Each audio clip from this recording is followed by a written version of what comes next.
ሌተናል ጀነራል ታደሰ የትግራይ ክልል የጊዜያዊ አስተዳደር ስልጣንን በጉልበት እየተያዘ ነው አሉ። ማክሰኞ ዕለት በተደረገው የትግራይ ክልል የቀድሞ ምክር ቤት ስብሰባ በፕሬዝዳንትነት የተመረጡት ዶክተር ደብረጽዮን ገብረ ሚካኤል የሚመራው ካቢኔ ስብሰባ ማድረግ መጀመሩን ተከትሎ ሌተናል ጀነራል ታደሰ ወረደ የጊዜያዊ አስተዳደሩ ስልጣን በጉልበት እየተያዘ መሆኑን ገለጹ። ትግራይ ክልል ከ6 ዓመት በፊት በተናጠል ባደረገው አወዛጋቢ ምርጫ የተቋቋመው ምክር ቤት በዚህ ሳምንት የክልሉ ፕሬዝዳንት አድርጎ የሾማቸው ዶክተር ደብረጽዮንን የመጀመሪያ የካቢኔ ስብሰባቸውን አርብ ሚያዝያ 30 2018 ዓ.ም ማካሄድ ጀምሯል። ምክር ቤቱ ወደ ስራ እንዲመለስ ያደረገው ህዝባዊ ወያነ ሓርነት ትግራይ ወይም ህወሓት ባወጣው መረጃ የትግራይ መንግስት ካቢኔ የመጀመሪያ ስብሰባውን ማካሄዱን አስታውቋል። ምክር ቤቱ በማክሰኞ ዕለቱ ስብሰባው ዶክተር ደብረጽዮን ስራ አስፈጻሚ ምክር ቤት ላይ አስፈላጊውን ማስተካከያ በማድረግ ስራቸውን እንዲያከናውኑ ውሳኔ ማስተላለፉን አስታውቋል። በጸደቀው የውሳኔ ሀሳብ መሰረት የተሾሙት ፕሬዝዳንት ይህንን የሚያደርጉት ስራ አስፈጻሚው ምክር ቤት ላይ አስፈላጊውን ማስተካከያ በማድረግ ስራቸውን እየሰሩ እንዲቆዩ እስከ ቀጣዩ ምክር ቤቱ ጉባኤ ድረስ መሆኑንም ገልጿል። በህወሓት የፌስቡክ ገጽ ላይ የተጋሩ ምስሎች እንደሚያሳዩት በዚህ ስብሰባ ላይ የጊዜያዊ አስተዳደሩ ምክትል ፕሬዝዳንት የሆኑት አማኑኤል አሰፋን ጨምሮ በሌተናል ጀነራል ታደሰ ካቢኔ አባላት የሆኑ ባለስልጣናት ተሳትፈዋል። ዶክተር ደብረጽዮን በምክር ቤቱ በፕሬዝዳንትነት የተሾሙት በፕሪቶሪያ ስምምነት መሰረት የተቋቋመውን ጊዜያዊ አስተዳደር የሚመሩት ሌተናል ጀነራል ታደሰ ወረደ በስልጣን ላይ ባሉበት ወቅት ነው። ፌዴራል መንግስት የ2 ዓመቱን ጦርነት ያስቆመውን የግጭት ማቆም ስምምነት አፍርሷል በማለት የሚከሰው ህወሓት በዚህ የተነሳ ጊዜያዊ አስተዳደሩን መፍረሱን ይናገራል። የፌዴራል መንግስት እስካሁን ድረስ የህወሓት ውሳኔንም ሆነ የክልሉ ምክር ቤት ወደ ስራ መመለሱን በተመለከተ በይፋ አስተያየት አልሰጠም። በዚህ ወር መጀመሪያ በፌዴራል መንግስት የስልጣን ቆይታቸው በ1 ዓመት የተራዘመላቸው ፕሬዝዳንት ታደሰ በበኩላቸው አርብ ዕለት ባወጡት መግለጫ ካቢኔው መሰብሰቡን ተቃውመዋል።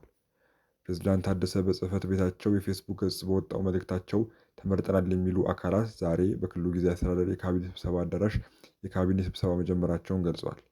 የካቢኔ ስብሰባው እየተካሄደ ያለው በጸጥታ አካላት ጥበቃ እየተደረገ መሆኑን ጠቅሷል።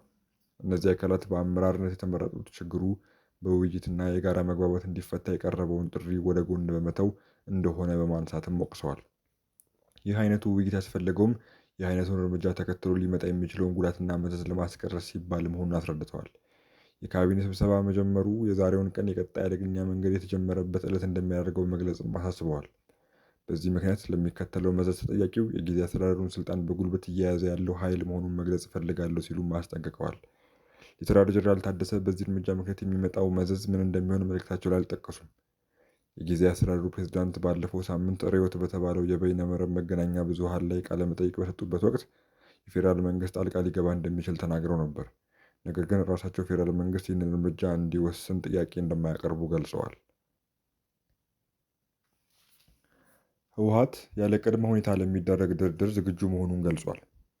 የፌዴራል መንግስት ህገወጥ በሚል ውድቅ ባደረገው ምርጫ የተመረጠውን የትግራይ ክልል ምክር ቤት ወደ ስራ የመለሰው ህዝባዊ ወያነ ሓርነት ትግራይ ወይም ህወሓት ያለ ቅድመ ሁኔታ ለሚደረግ ድርድር ዝግጁ መሆኑን ገለጸ። ለሰላማዊና በድርድር ለሚመጣ መፍትሄ ዝግጁ መሆኑንም አስታውቋል። ህወሓት ከፌዴራል መንግስት የቀረበውን ቀጠናውን ለማተራመስ ከሱዳን መንግስት እየተባበረ ነው የሚል ክስ መሰረት የለሽ በማለት ውድቅ አድርጓል። ህወሓት ይህንን ያለው ለውጭ ጉዳይ ሚኒስቴር ምላሽ ለመስጠት ባወጣው መግለጫ ላይ ነው። ሱዳን ከኢትዮጵያ ግዛት የተነሳ ድሮን በዋና ከተማዋ ካርቱም የሚገኘውን ዓለም አቀፍ አየር ማረፊያ እንዳጠቃ በመግለጽ ላቀረበችው ክስ ምላሽ የሰጠው የውጭ ጉዳይ ሚኒስቴር የሀገሪቱ ጦር የህወሓት ቅጥረኛ ተዋጊዎችን እየተጠቀመ ነው በሚል ወንጅሎ ነበር። በሱዳን ጦርነት ውስጥ የህወሓት ቅጥረኛ ተዋጊዎችን በስፋት የመጠቀም ድርጊት መታየቱን የገለጸው የውጭ ጉዳይ ሚኒስቴር የሱዳን ጦር ለእነዚህ ቅጥረኛ ተዋጊዎች የመሳሪያና የገንዘብ ድጋፍ አቅርበዋል ብሎ ነበር። የሱዳን ጦር ባደረገው ድጋፍ እነዚህ ኃይሎች በኢትዮጵያ ምዕራባዊ ድንበር በኩል የሚያደርጉትን ወረራ አመቻችቷል ሲል ከሷል። ህወሓት ባወጣው መግለጫ ቀጠናውን ለማተራመስ ከሱዳን መንግስት ጋር እየተባበረ ነው በሚል የቀረበበትን ክስ በፍጹም እንደማይቀበል አስታውቋል። ክሶቹ መሰረት የሌላቸው፣ ኃላፊነት የጎደላቸውና በሐሰተኛ መረጃ ትኩረትን ለማስቀየር ተደጋግሞ የሚታይ አካሄድ ነጸብራቅ ናቸው ብሏል። ህወሓት ቀጠናዊ መረጋጋትን በሚያናጉ ማንኛውም እንቅስቃሴዎች ውስጥ አልተሳተፈም ወይም አልደገፈም ሲሉም ራሱን ተከላክሏል። ሱዳን በትግራይ ጦርነት ወቅት ለተፈናቀሉ ሰዎች ሰብአዊ እርዳታና መጠጊያ መስጠቷን አስታውሱም ይህ ሰብአዊ ድርጊት ለተለዋዋጭ ፖለቲካ ትርክቶች እንዲያገለግል ለራስ ጥቅም ሲባል መጣመም የለበትም ብሏል።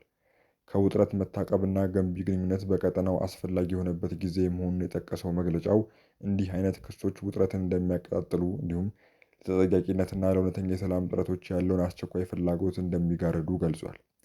ህወሓት በመግለጫው የ2 ዓመቱን የትግራይ ጦርነት ስላስቆመው የፕሪቶሪያ የግጭት ማቆም ስምምነት አንስቷል። የትግራይ ህዝብ የተፈናቀሉ ዜጎች በደህንነት በፈቃደኝነትና በክብር ወደ መኖሪያቸው እንዲመለሱ ማድረግን ጨምሮ ስምምነቱ በሙሉና በታማኝነት እንዲተገበር በትዕግስት ሲጠብቅ መቆየቱን ገልጿል። በምዕራብ ትግራይ የሚገኙትን ጨምሮ ኃይሎቻችን የተፈናቃዮች መመለስ በሰላማዊ ደህንነቱ በተጠበቀና ስርዓት ባለው መልኩ እንዲካሄድ ለማድረግ ቁርጠኛ ናቸውም ብሏል። ህወሓት አሁንም ለሰላማዊና በድርድር ላይ መጣ መፍትሄ ዝግጁ መሆኑን ገልጿል።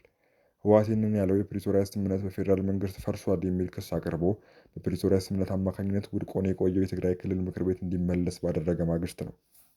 ከ6 ዓመት በፊት በተደረገውና ፌዴራል መንግስት ህገወጥ ባለው ምርጫ የተቋቋመው ምክር ቤት ሚያዝያ 27 ቀን ባደረገው ስብሰባ የህወሓት ሊቀመንበር ዶክተር ደብረጽዮን ገብረ ሚካኤልን በትግራይ ክልል ፕሬዝዳንትነት ሾሟል። በክልሉ አዲስ ርዕሰ መስተዳድር የተሾመው የፌዴራል መንግስት በዚህ ወር መጀመሪያ ለ1 ዓመት ስልጣናቸውን ያራዘመላቸው ሌተናል ጄኔራል ታደሰ ወረደ በመሪነት ስፍራቸው እንዳሉ ነው። ይህንን እርምጃ በተመለከተ እስካሁን ከፌዴራል መንግስት በኩል ምላሽ አልተሰጠም። የክልሉ ምክር ቤት ስብሰባ እያካሄደ በነበረበት ዕለት ግን ተዋጊ ጀት በመቀለ ከተማ ሲበር መታየቱን ነዋሪዎች ተናግረዋል። ህወሓት በመግለጫው ለመሸከም ከባድ የሆኑ ተግዳሮቶች ቢቀጥሉም ለሰላማዊና በድርድር ለሚመጣ መፍትሄ ያለን ቁርጠኝነት እንደተጠበቀ ነው ብሏል። ለሰላም፣ ለመረጋጋትና ለገንቢ ግንኙነት ያለንን የማይናወጥ ቁርጠኝነት በግልጽ በድጋሚ እናረጋግጣለን ሲልም አክሏል። ያለ ቅድመ ሁኔታ ለሚደረግ ድርድር ዝግጁ መሆኑንም አስታውቋል። ዘላቂና ፍትሐዊ ሰላምን ለማረጋገጥ ያለምንም ቅድመ ሁኔታ ለሚካሄድ ተአማኒ፣ አካታችና ውጤት ተኮር የንግግር ሂደት ውስጥ ለመሳተፍ ዝግጁ ነን ሲል አቋሙን ገልጿል። ይህ በህወሓት በፌዴራል መንግስቱና በጊዜያዊ አስተዳደሩ መካከል ያለው መካረር ቀጣዩ ዕጣ ፈንታው ምን ሊሆን እንደሚችል በቅርቡ የሚታይ ይሆናል።